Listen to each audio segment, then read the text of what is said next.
Hello, and welcome aboard the Bookaneers podcast. My name is Steve Berryessa. Thank you so much for joining us for part 3 of A Christmas Carol by Charles Dickens, read by Ron Berryessa. If you're just now joining us, follow the link above to find part 1 and 2, or just continue along with us as we visit Scrooge and the Ghost of Christmas Present. Enjoy.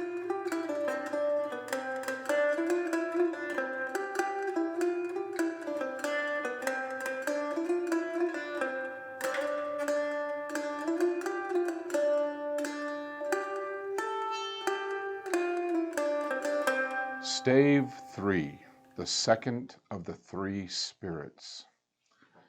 Awakening in the middle of a prodigiously tough snore, and sitting up in bed to get his thoughts together, Scrooge had no occasion to be told that the bell was again upon the stroke of 1.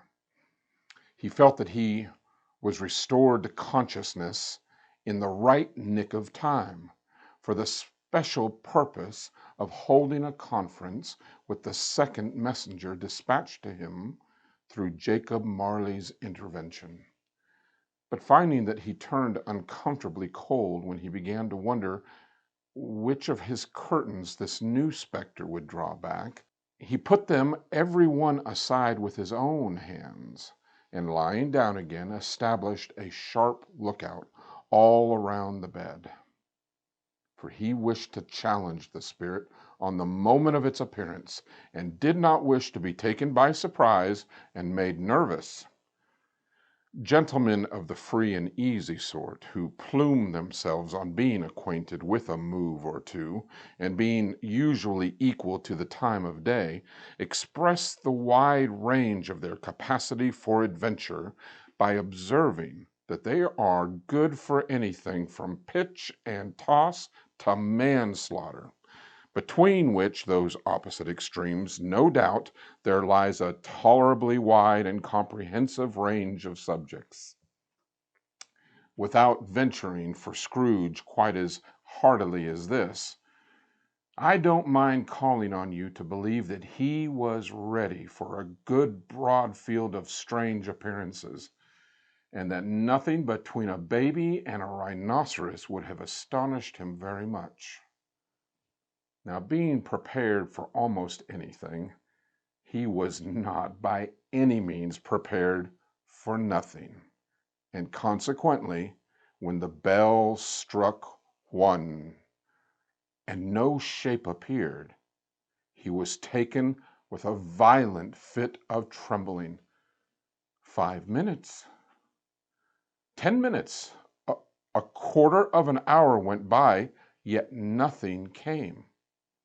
All this time he lay upon his bed, the very core and center of a blaze of ruddy light, which streamed upon it when the clock proclaimed the hour, and which, being only light, was more alarming than a dozen ghosts, as he was powerless to make out what it meant, or would be at, and sometimes apprehensive that he might be at that very moment an interesting case of spontaneous combustion, without having the consolation of knowing it.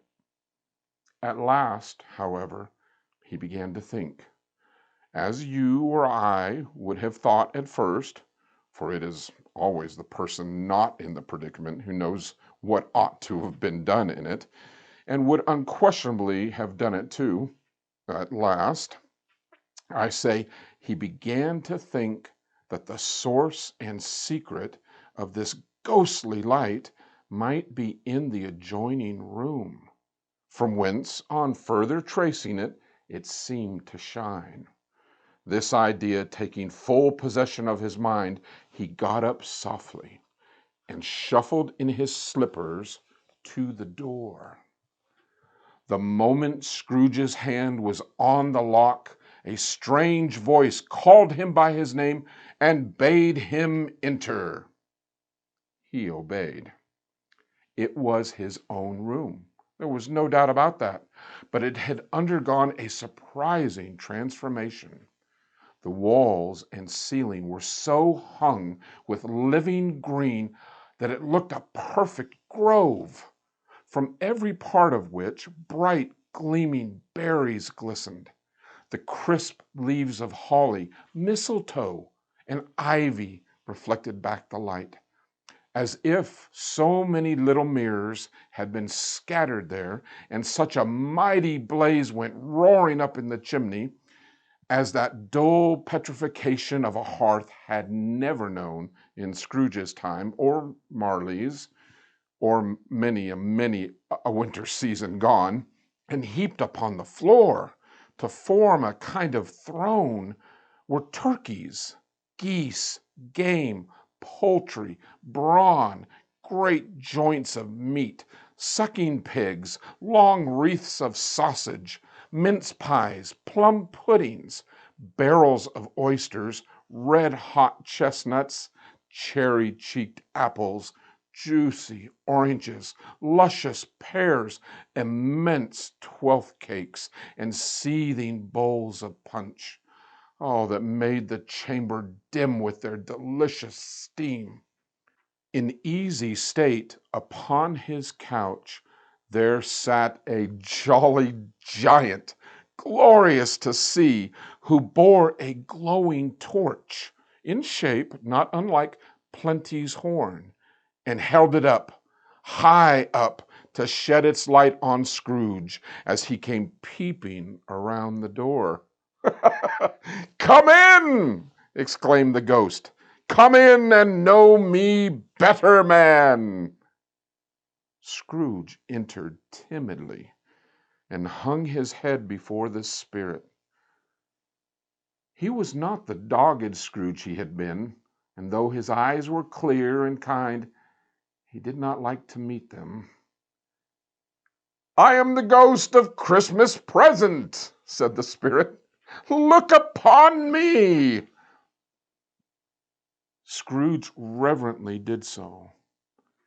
It was clothed in one simple, deep green robe, or mantle, bordered with white fur.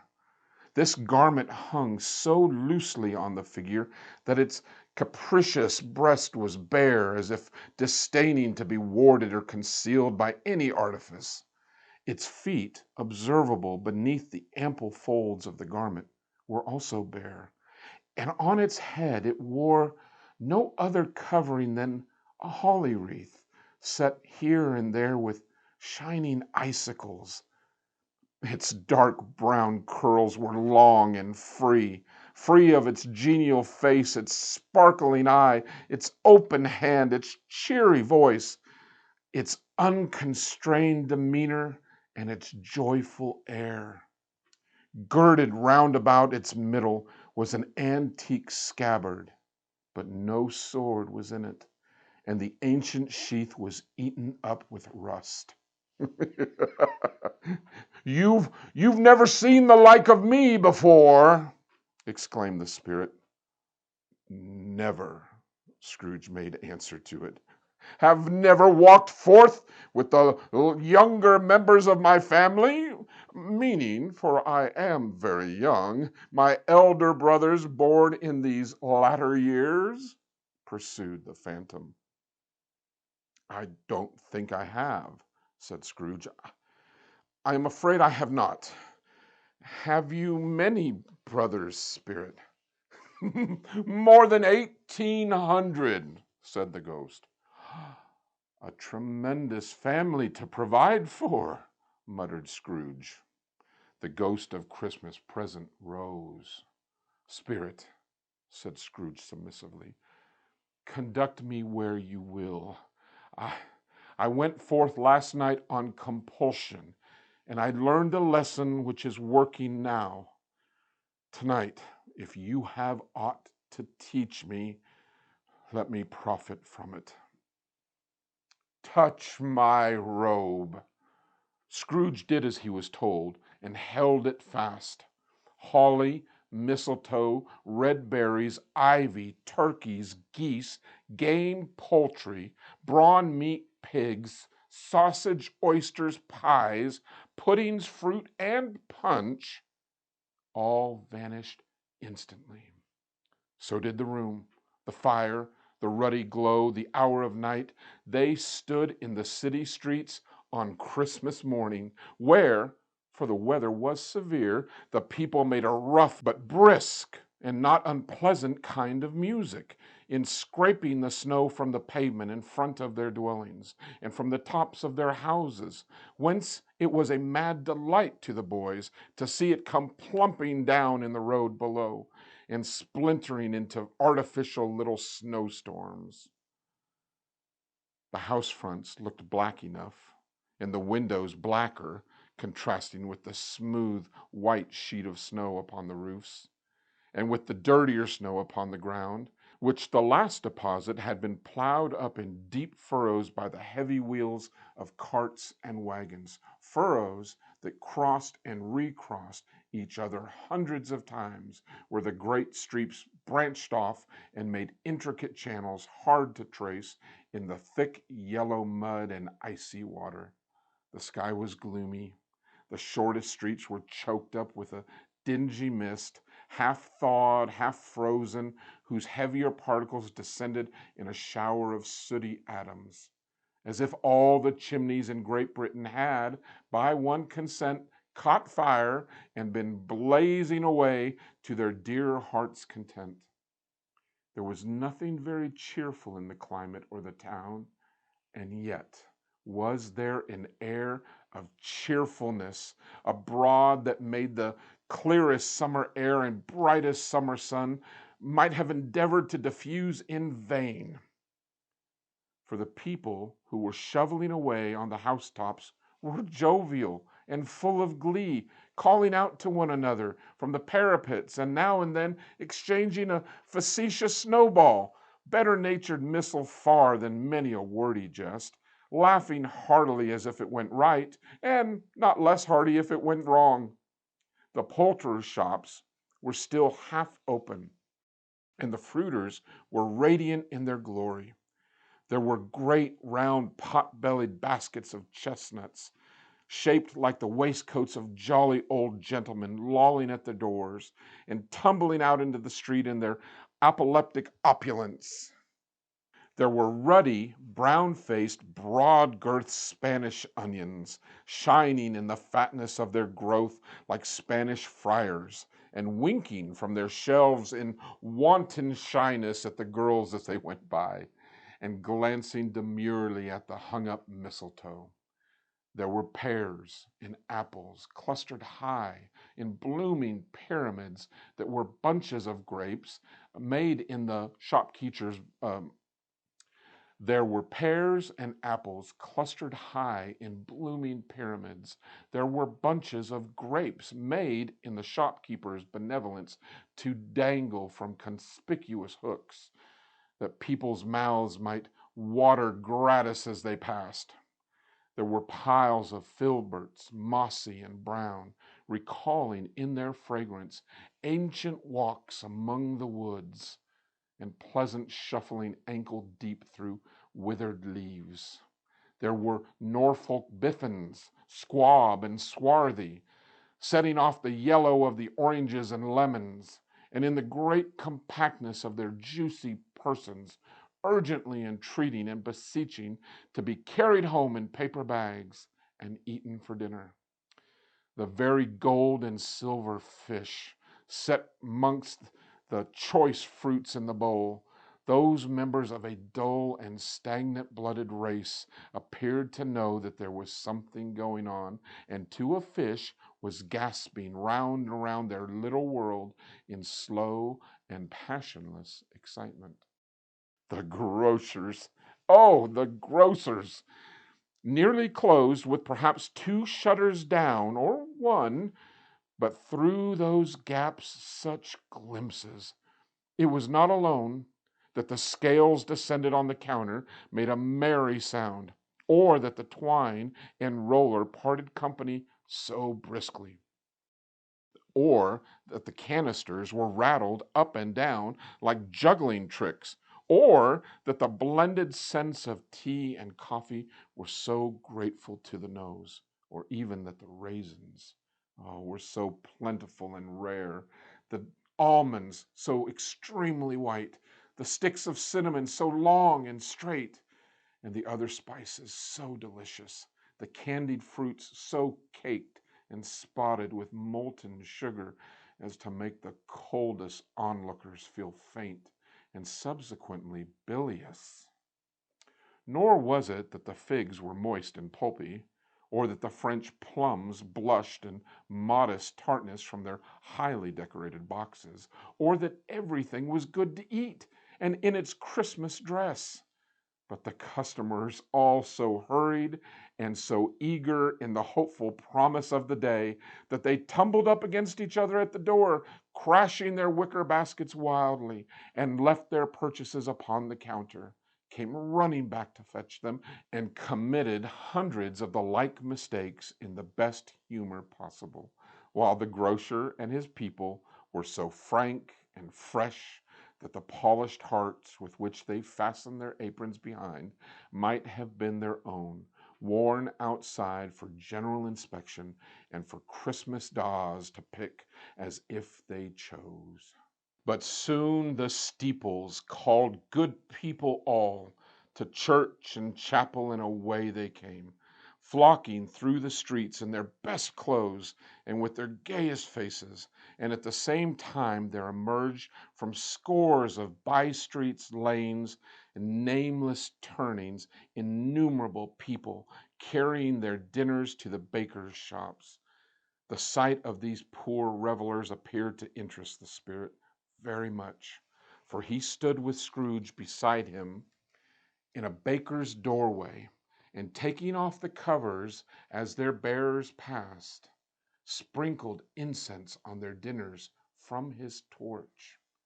And it was a very uncommon kind of torch, for once or twice when there were angry words between some dinner carriers who had jostled with each other, he shed a few drops of water on them from it, and their good humor was restored directly, for they said it was a shame to quarrel upon Christmas Day.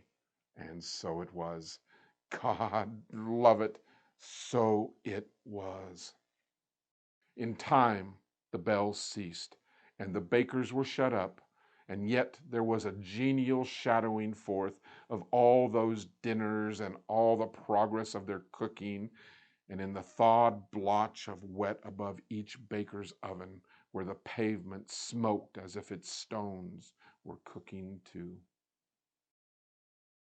Is there a peculiar flavor in what you sprinkle from your torch?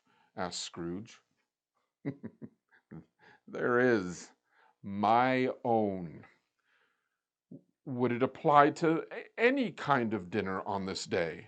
Asked Scrooge. To any kindly given, to a poor one most. Why a poor one most? Asked Scrooge. Because it needs it most. Spirit, said Scrooge, after a moment's thought, I wonder of all the beings in the many worlds about us should desire to cramp these people's opportunities of innocent enjoyment. Aye, cried the spirit, you would deprive them of their means of dining every seventh day, often the only day which they can be said to dine at all, said Scrooge. Wouldn't you? I? Cried the spirit. You seek to close these places on the seventh day, said Scrooge, and it comes to the same thing. I seek? Exclaimed the spirit. Forgive me if I am wrong. It has been done in your name, or at least in that of your family, said Scrooge. There are some upon this earth of yours, returned the spirit, who lay claim to know us, and who do their deeds of passion, pride, ill will, hatred, envy, bigotry, and selfishness in our name, who are as strange to us and all our kith and kin as if they had never lived. Remember that, and charge their doings on themselves, not us. Scrooge promised that he would, And they went on, invisible as they had been before, into the suburbs of the town.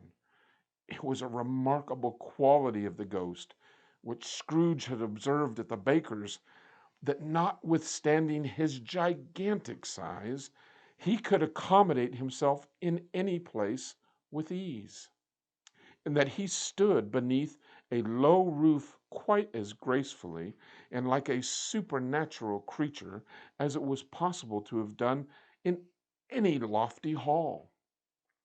And perhaps that was the pleasure the good spirit had in showing off his power of his, or else it was his own kind, generous, hearty nature and his sympathy with all poor men that led him straight to Scrooge's clerks.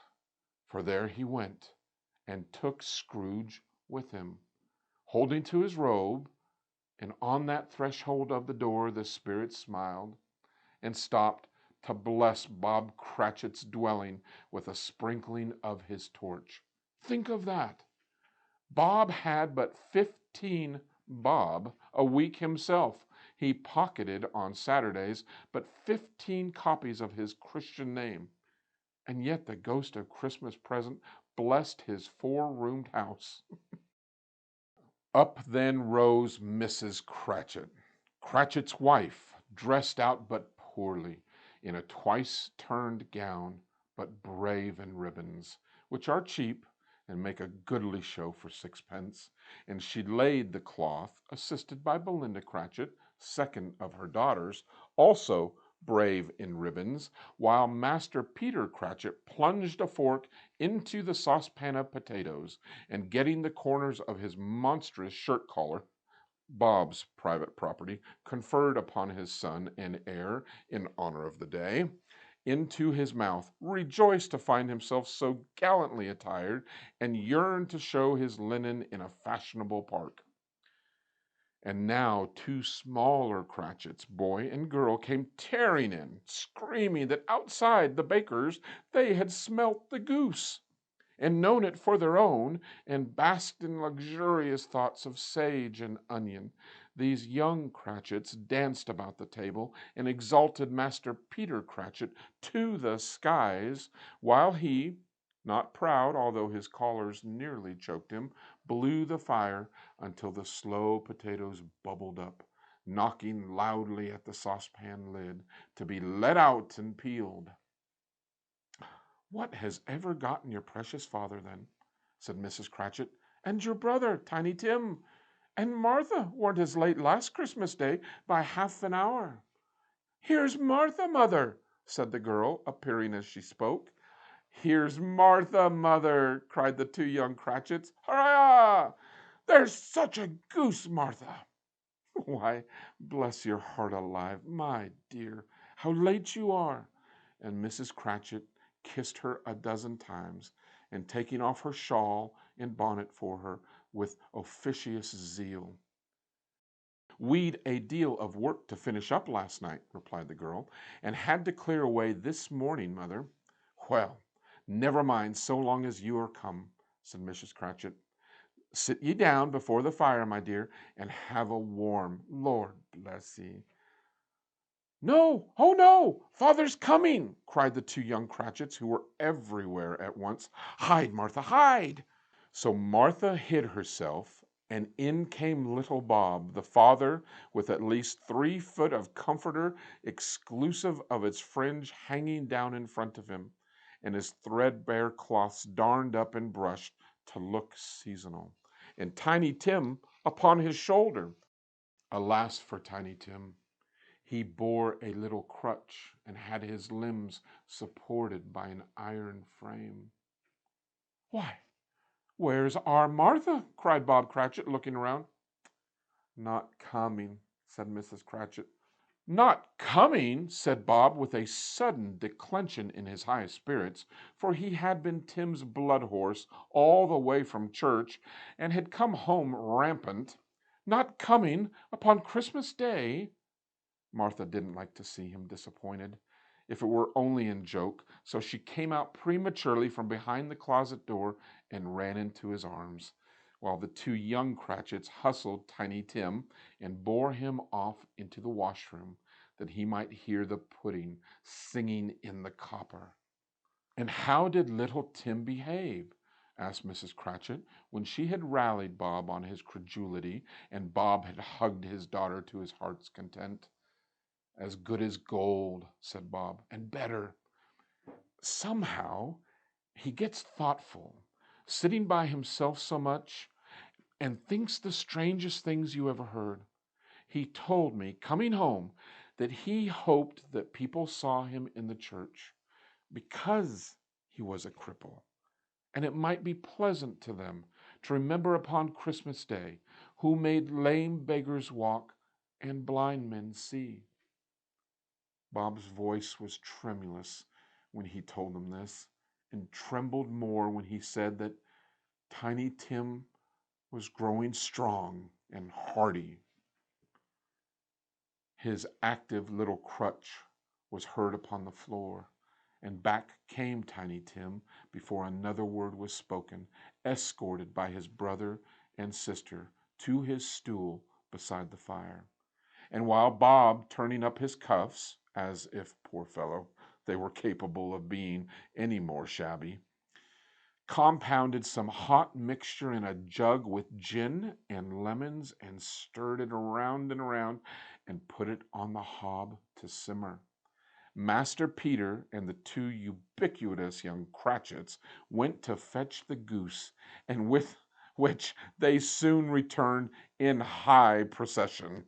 Such a bustle ensued that you might have thought a goose the rarest of all birds, a feathered phenomenon, to which a black swan was a matter of course, and in truth it was something very like it in that house.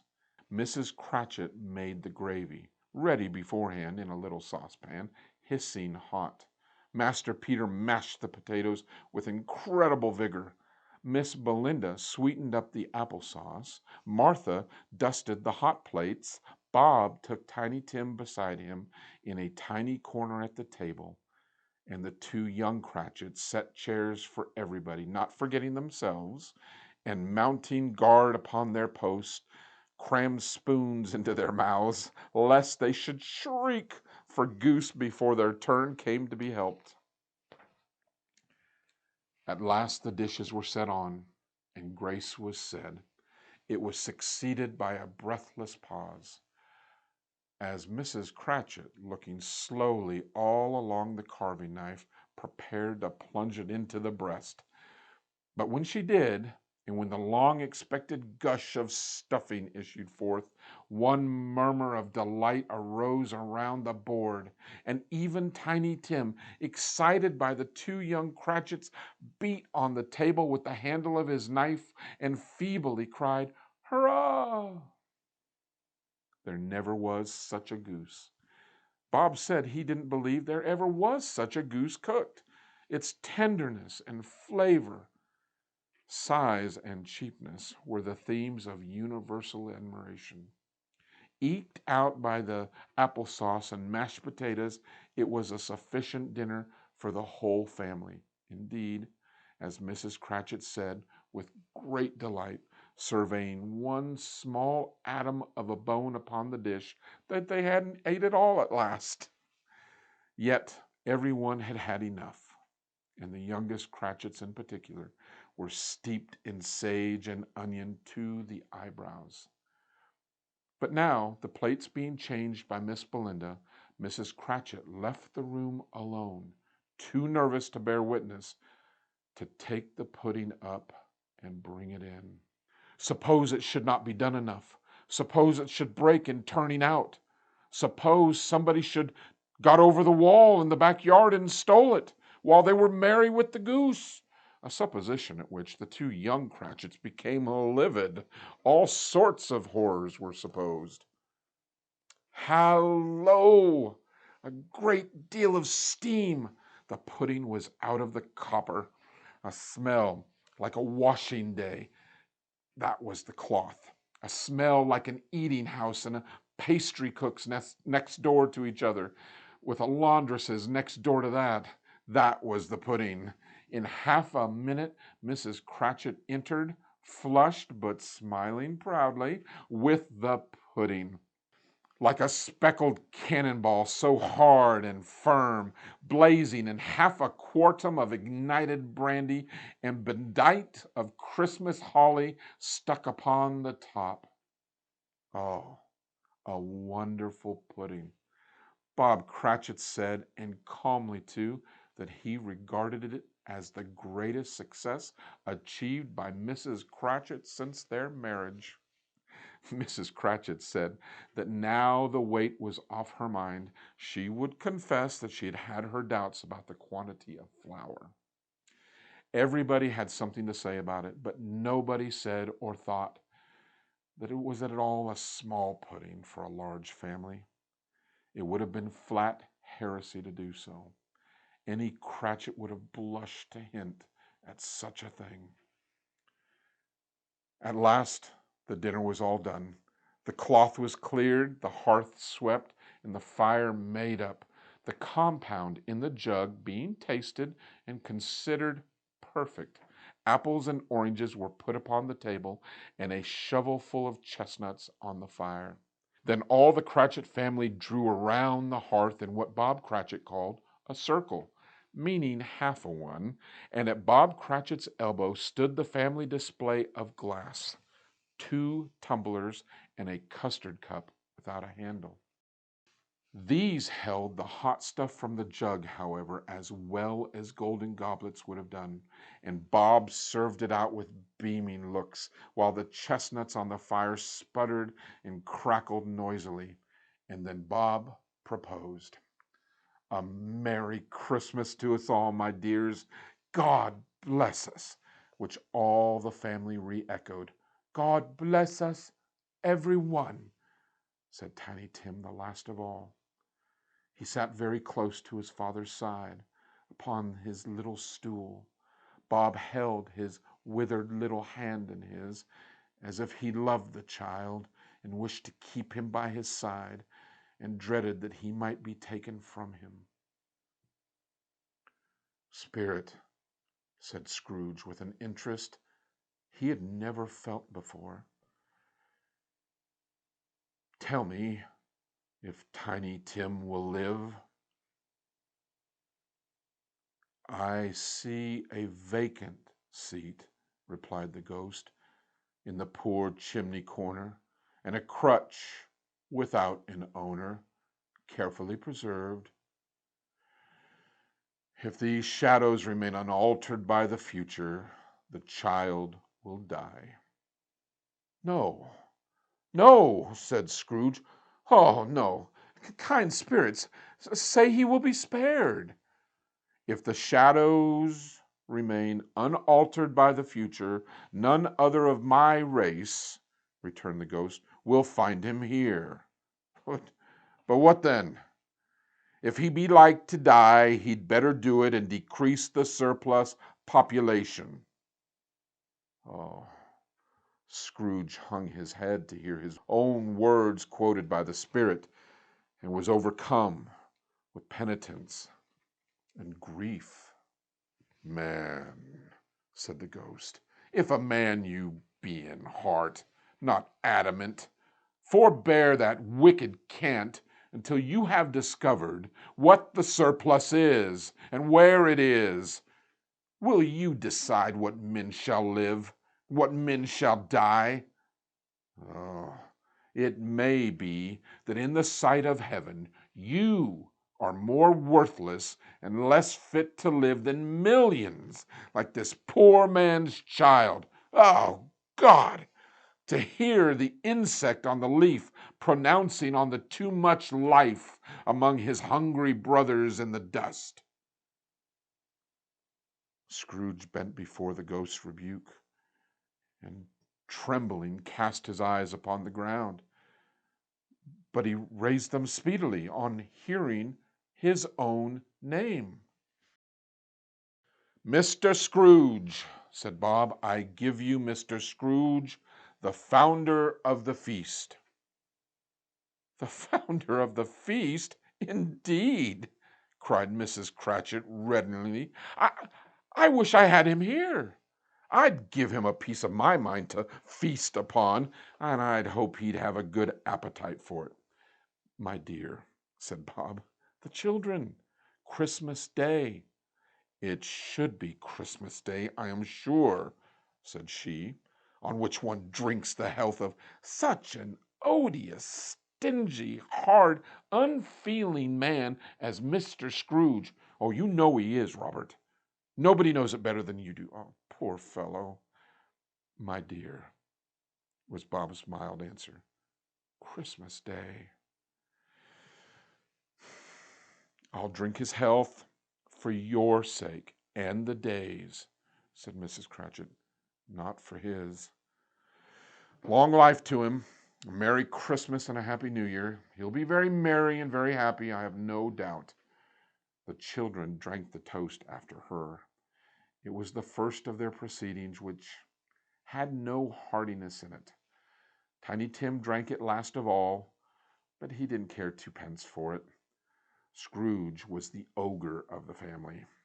The mention of his name cast a dark shadow on the party, which was not dispelled for a full 5 minutes.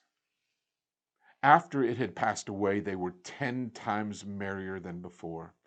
From the mere relief of Scrooge the baleful being done with, Bob Cratchit told them how he had a situation in his eyes for Master Peter, which would bring in, if obtained, full 5 and 6 pence weekly. The two young Cratchits laughed tremendously at the idea of Peter's being a man of business, and Peter himself looked thoughtfully at the fire from between his two callers, as if he was deliberating what particular investments he should favor when he came into the receipt of that bewildering income. Martha, who was a poor apprentice at a milliner's, then told them what kind of work she had to do, and how many hours she worked at a stretch, and how she meant to lie abed tomorrow morning for a good long rest, tomorrow being a holiday she passed at home. Also, now she had seen a countess and a lord come days before, and how the lord was much about as tall as Peter, at which Peter pulled up his collar so high that you couldn't have seen his head if you had been there. All this time the chestnuts and the jug were round, and by they had a song about a lost child traveling in the snow, from Tiny Tim, who had a plaintive little voice and sang it very well indeed. There was nothing of high mark in this. They were not a handsome family. They were not well dressed. Their shoes were far from being waterproof. Their clothes were scanty, and Peter might have known very likely did, the inside of a pawnbroker's. But they were happy, grateful, pleased with one another, and contented with the time. And when they faded, and looked happier yet in the bright sprinklings of the Spirit's torch at parting, Scrooge had his eye upon them, and especially on Tiny Tim, until the last. By this time it was dark, and snowing pretty heavily, and as Scrooge and the Spirit went out in the streets, the brightness of the roaring fires and kitchens and parlors and all sorts of rooms was wonderful. Here the flickering of the blaze showed preparations for a cozy dinner, with hot plates baked through and through before the fire, and deep red curtains ready to be drawn to shut out cold and darkness. There all the children of the house were running into the snow to meet their married sisters and brothers, cousins, uncles, aunts, and be the first to greet them. Here again were shadows on the window blind of guests assembling, and there were a group of handsome girls, all hooded and fur-booted, and all chattering at once, tripping lightly off to some near neighbor's house, where, woe upon the single man who saw them enter, artful witches, well they knew it, in a glow. But if you had judged from the numbers of people on their way to friendly gatherings, you might have thought that no one was at home to give them welcome when they got there. instead of every house expecting company and piled upon its fires half chimney high. Blessings on it, how the ghost exulted! How it bared its breadth of breast and opened its capacious palm and floated upon, outpouring with a generous hand its bright and harmless mirth on everything within its reach. The very lamplighter who ran on before, dotting the dusky street with specks of light, and who was dressed to spend the evening somewhere, laughed out loudly as the spirit passed, though little kenned the lamplighter that he had any company but Christmas. And now, without a warning from the ghost, they stood upon a bleak and desert moor, where monstrous masses of rude stone were cast about, as though it were a burial place of giants, and water spread itself wheresoever it listed, or would have done so, but for the frost that held it prisoner, and nothing grew but moss and furze and coarse and rank grass. Down in the west the setting sun had left a streak of fiery red, which glared upon the desolation for an instant like a sullen eye, and frowning lower, lower yet, was lost in the thick gloom of darkest night. "What is this place?" asked Scrooge. "A place where miners live, who labor in the bowels of the earth," replied the spirit. "But they know me. See!" A light shone from the window of a hut, and swiftly they advanced towards it. Passing through the wall of mud and stone, they found a cheerful company assembled around a glowing fire.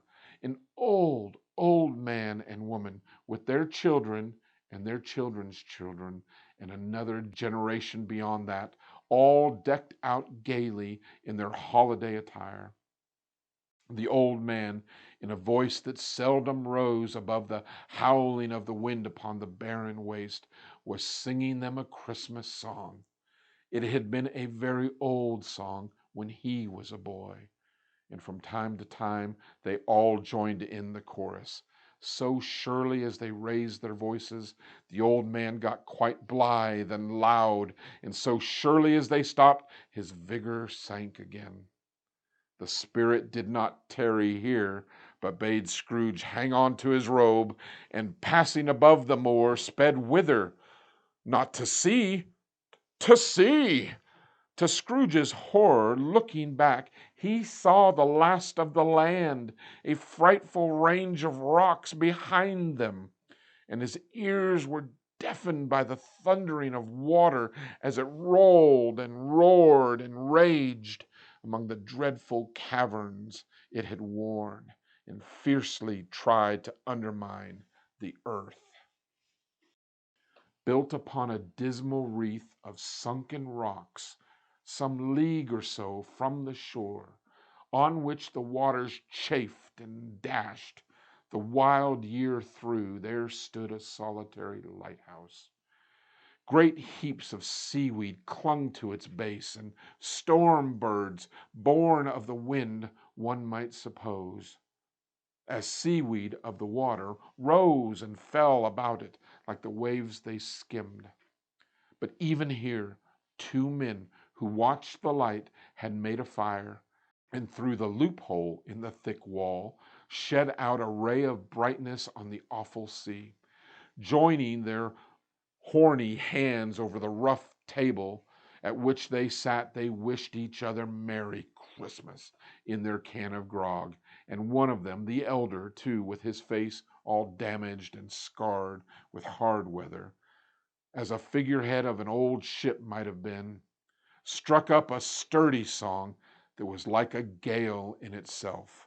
Again the ghost sped on, above the black and heaving sea, on and on, until being far away, as he told Scrooge, from any shore, they lighted on a ship. They stood besides the helmsman at the wheel, the lookout in the bow, the officers who had the watch, ghostly figures in their several stations, but every man among them hummed a Christmas tune, or had a Christmas thought, or spoke below his breath to his companion of some bygone Christmas day, with homeward hopes belonging to it, and every man on board, waking or sleeping, good or bad, had a kinder word for one another on that day than on any other day in the year, and had shared to some extent in the festivities, and had remembered those he cared for at a distance, and had known that they delighted to remember him. It was a great surprise to Scrooge, while listening to the moaning of the wind and thinking what a solemn thing it was to move on through the lonely darkness over an unknown abyss, whose depths were secret as profound as death. It was a great surprise to Scrooge, while thus engaged, to hear a hearty laugh. It was a much greater surprise to Scrooge to recognize it was his own nephew's, and to find himself in a bright, dry, gleaming room, with the Spirit standing smiling by his side and looking at the same nephew with approving affability. Oh, laughed Scrooge's nephew. If you should happen, by any unlikely chance, to know a man more blessed in a laugh than Scrooge's nephew, all I can say is I should like to know him too. Introduce him to me, and I'll cultivate his acquaintance. It was a fair, even-handed, noble adjustment of things, that while there was infection in disease and sorrow, there is nothing in the world so incredibly contagious as laughter and good humor. When Scrooge's nephew laughed in his way, holding his sides, rolling his head, and twisting his face into the most extravagant contortions, Scrooge's niece, by marriage, laughed as heartily as he, and their assembled friends, being not a bit behind, roared out lustily.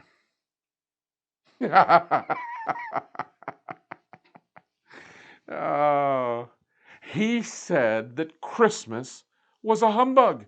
As I live, cried Scrooge's nephew, he believed it too. Oh, more shame for him, Fred, said Scrooge's niece indignantly. Bless those women. They never do anything by halves. They are always in earnest. She was very pretty, exceedingly pretty, with a dimpled, surprised-looking, capital face, a ripe little mouth that seemed, well, made to be kissed, and no doubt it was, all kinds of good little dots about her chin that melted into one another when she laughed, and the sunniest pair of eyes you ever saw in any little creature's head. Altogether, she was what you would have called provoking, you know, but satisfactory, too. Oh, perfectly satisfactory. Oh, he's a comical old fellow, said Scrooge's nephew. That's the truth, and not so pleasant as he might be. However, his offenses carry their own punishment. I've nothing to say against him. I'm sure he's very rich, Fred, hinted Scrooge's niece. At least you always tell me so. But what of that, my dear? Said Scrooge's nephew. His wealth is of no use to him. He don't do any good with it. He don't make himself comfortable with it. He hasn't the satisfaction of thinking that he is ever going to benefit us with it. I have no patience with him, observed Scrooge's niece. Scrooge's niece's sisters and all the other ladies expressed the same opinion. Oh, I have, said Scrooge's nephew. I am sorry for him. I couldn't be angry with him if I tried. For who suffers from his ill whims? Himself, always. Here he takes it into his head to dislike us, and he won't come to dine with us. And what's the consequence? He don't lose much of a dinner. Indeed, I think he loses a very good dinner, interrupted Scrooge's niece. Everybody said the same, and they must be allowed to have been competent judges, because they had had just that dinner, and with the dessert upon the table were clustered around the fire by lamplight. Well, I'm very glad to hear it, said Scrooge's nephew, but I haven't any great faith in these young housekeepers. What do you say, Topper? Topper had clearly got his eye upon one of Scrooge's niece's sisters, for he answered that a bachelor was a wretched outcast who had no right to express an opinion on the subject. Whereat Scrooge's niece's sister, the plump one with the lace tucker, not the one with the roses, blushed. "Oh, go on, Fred," said Scrooge's niece, clapping her hands. "Oh, he never finishes what he begins to say. He's such a ridiculous fellow." Scrooge's nephew reveled in another laugh, and it was impossible to keep the infection off. Though the plump sister tried hard to do it with aromatic vinegar, his example was unanimously followed. "I was only going to say," said Scrooge's nephew, "that the consequence of him taking a dislike to us and not making merry with us is, as I think, that he loses some pleasant moments which could do him no harm. And I'm sure he loses pleasanter companions than he can find in his own thoughts, or either in his moldy old office or his dusty chambers. I mean to give him the chance every year, whether he likes it or not, for I pity him. He may rail at Christmas till he dies, but he can't help thinking better of it. I defy him. If he finds me going there in good temper year after year and saying, 'Uncle, how are you?' If only it puts him in the vein to leave his poor clerk £50, that's something. And I think I shook him yesterday." It was their turn to laugh now at the notion of his shaking Scrooge. But being thoroughly good-natured and not much caring what they laughed at, so that they laughed at any rate, he encouraged them in their merriment and passed the bottle joyously. After tea they had some music, for they were a musical family and knew what they were about.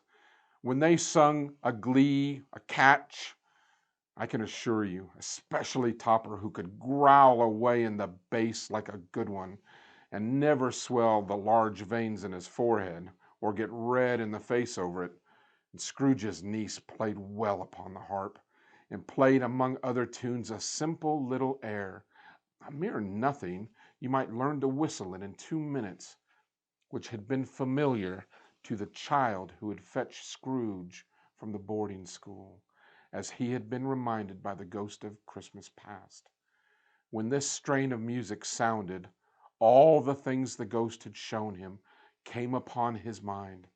He softened more and more, and thought that if he could have listened to it often years ago, he might have cultivated the kindness of life for his own happiness with his own hands, without resorting to the sexton's spade that buried Jacob Marley.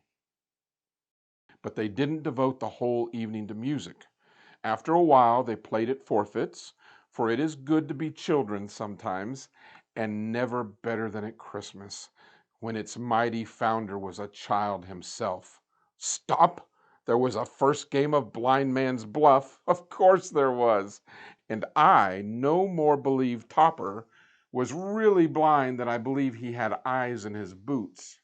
My opinion is that it was a done thing between him and Scrooge's nephew, and that the ghost of Christmas present knew it. The way he went after that plump sister in the lace tucker was an outrage on the credulity of human nature. Knocking down the fire irons, tumbling over the chairs, bumping against the piano, smothering himself among the curtains, wherever she went, there went he. He always knew where the plump sister was. He wouldn't catch anybody else. If you had fallen up against him, as some of them did, and stood there, he would have made a feint of endeavoring to seize you, which would have been an affront to your understanding, and would instantly have sidled off in the direction of the plump sister. She often cried out that it wasn't fair, and it really was not. But when at last he caught her, when in spite of all her silken rustlings and her rapid flutterings past him, he got her into a corner whence there was no escape, then his conduct was the most execrable. For his pretending not to know her, his pretending that it was necessary to touch her headdress to assure himself of her identity by pressing a certain ring upon her finger and a certain chain around her neck, was vile, just monstrous. No doubt she told him her opinion of it when, another blind man being in office, they were very confidential together behind the curtains.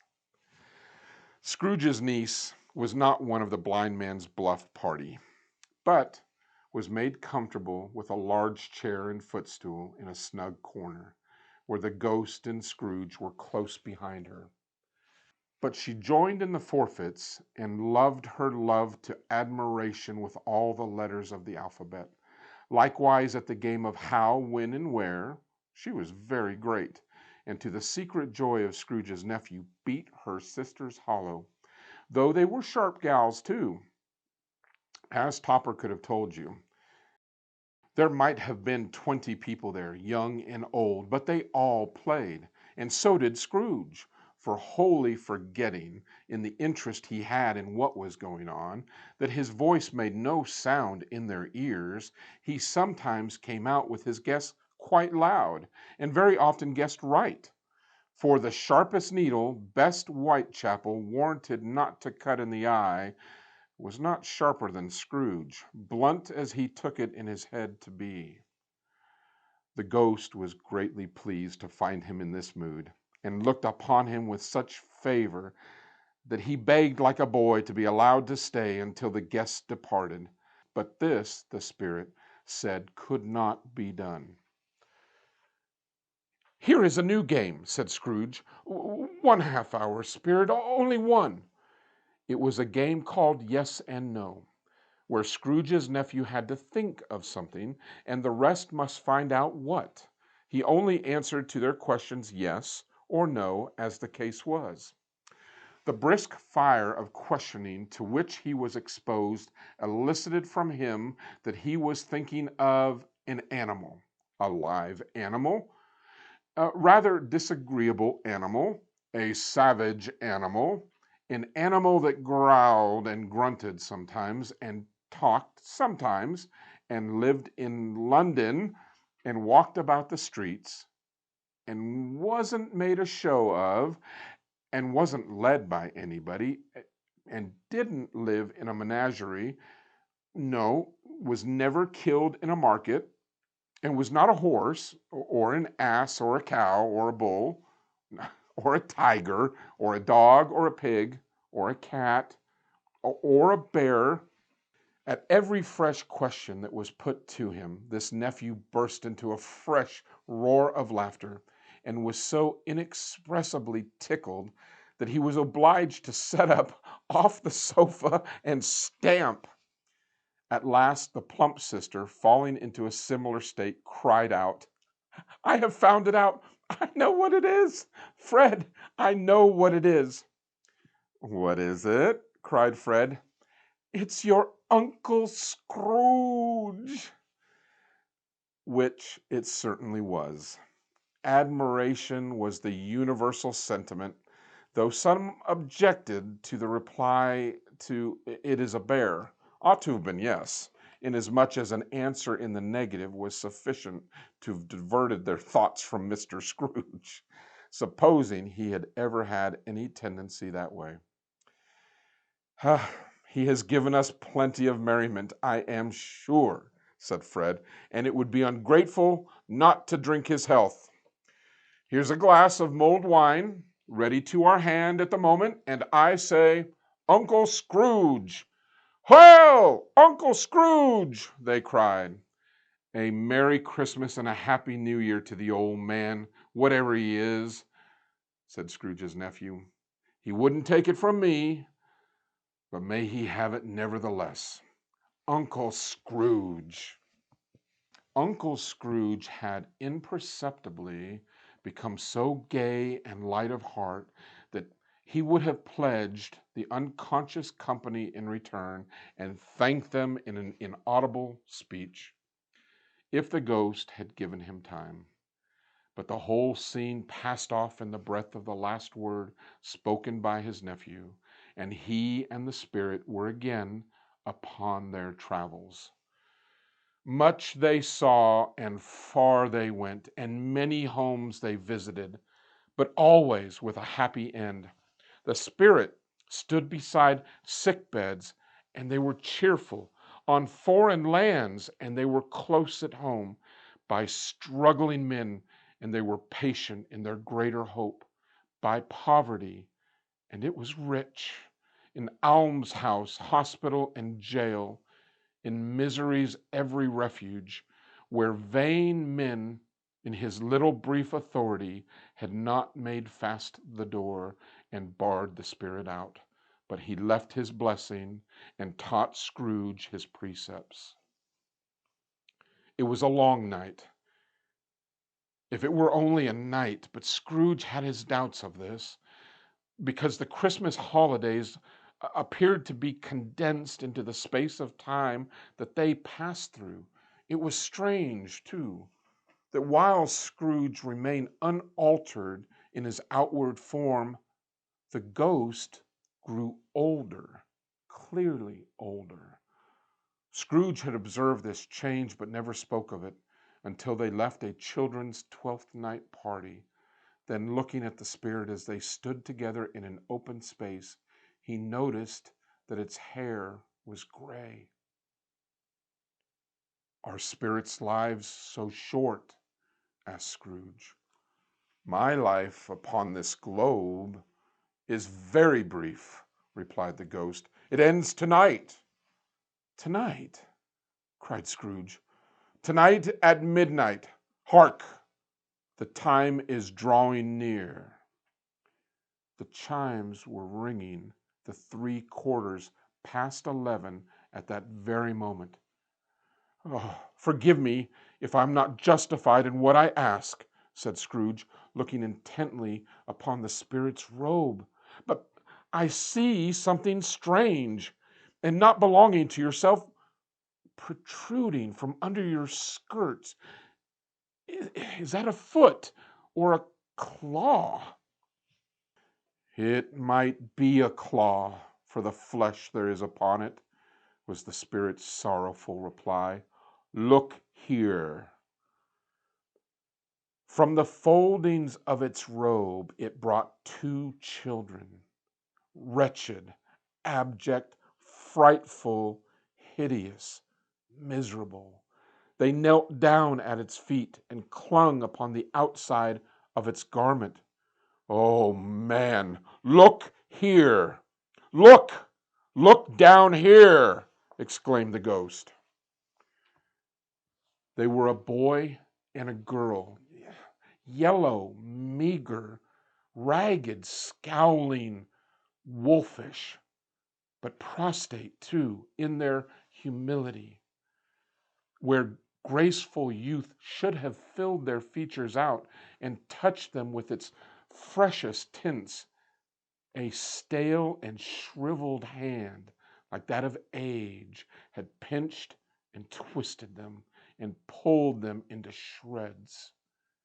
Where angels might have sat enthroned, devils lurked and glared out menacingly. No change, no degradation, no perversion of humanity in any grade through all the mysteries of wonderful creation has monsters half so horrible and dread. Scrooge started back, appalled. Having them shown to him in this way, he tried to say they were fine children, but the words choked themselves rather than be parties to a lie of such enormous magnitude. "Spirit, are they yours?" Scrooge could say no more.